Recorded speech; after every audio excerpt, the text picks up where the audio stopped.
Hi guys, কি অবস্থা? কেমন আছেন সবাই? মেডিকেল পরীক্ষায় এর মধ্যে যারা তো গরিব আছেন, মেডিকেলে যারা যার বাবা ভর্তি হতে চাচ্ছেন বা মেডিকেলে চান্স পেয়েছেন, তাদের জন্য একটা সুখবর। ব্যারিস্টার সুমন ভাই সে বলেছেন যে যারা মেডিকেলে ভর্তি হতে চাচ্ছেন এবং ভর্তি হওয়ার জন্য চান্স পেয়েছেন কিন্তু আর্থিক দুর্বলতার কারণে ভর্তি হতে পারছেন না, তো ব্যারিস্টার সুমন তার সাথে যোগাযোগ করতে বলছেন।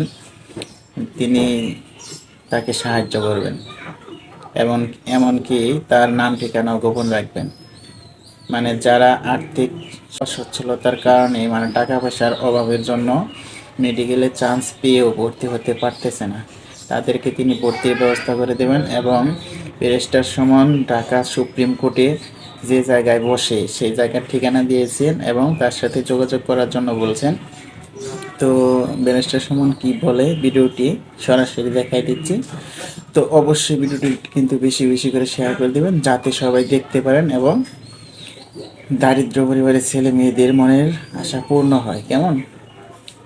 যতজনই চান্স পেয়েছেন বিভিন্ন মেডিকেল পরীক্ষায়, এর মধ্যে যারা গরিব আছেন, যার বাবা মা কোনোভাবে হয়তো ভর্তি পরীক্ষার টাকাটা দিতে পারতেছেন না, আপনাদেরকে আমি একটু সহযোগিতা করতে চাই। আপনাদের নাম ঠিকানা সব গোপন থাকবে, আমরা কোনো নাম ঠিকানা আমরা প্রকাশ করব না।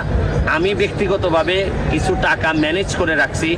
আপনারা যারাই যে জায়গায় মেডিকেলে ভর্তি হওয়ার জন্য যদি প্রকৃত অর্থে আপনারা অভাবী হন, যে বাবা মা টাকা দিতে পারতেছেন না, এই সহযোগিতাটুকু করার জন্য আমি সুপ্রিম কোর্টের একজন অ্যাডভোকেট হিসাবে আমি 1 নম্বর হল রুমে বসি। এখানে কোনো মারফত আপনারা আমার সাথে একটু যোগাযোগ করবেন। আপনাদের ভর্তির জন্য যতটুকু পারি আমার ব্যক্তিগত পক্ষ থেকে বা আমাদের ফাউন্ডেশনের পক্ষ থেকে, আমার বাবা মার নামে যে ফাউন্ডেশন, এই ফাউন্ডেশনের পক্ষ থেকে আপনাদেরকে ভর্তির জন্য আমি সহযোগিতা করতে চাই। তো ব্যারিস্টার সুমন ভাই বলছেন যে তার যে বাবা মার নামে যে ফাউন্ডেশন আছে সেখানে যে অর্থ আছে সেখান থেকে তিনি তাদেরকে সাহায্য করবেন।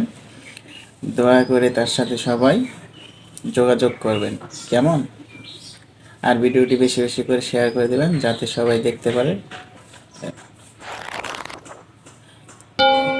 ভালো লাগলে অবশ্যই আমার পেজটি ফলো করবেন। ধন্যবাদ।